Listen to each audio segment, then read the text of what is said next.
You ask Tiger to solve.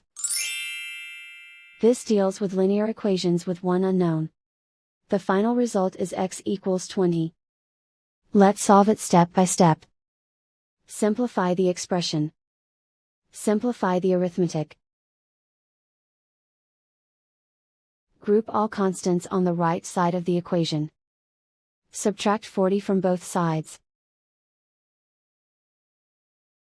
Simplify the arithmetic.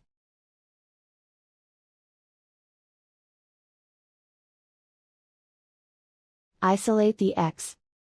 Divide both sides by 7. Simplify the fraction. Find the greatest common factor of the numerator and denominator. Factor out and cancel the greatest common factor.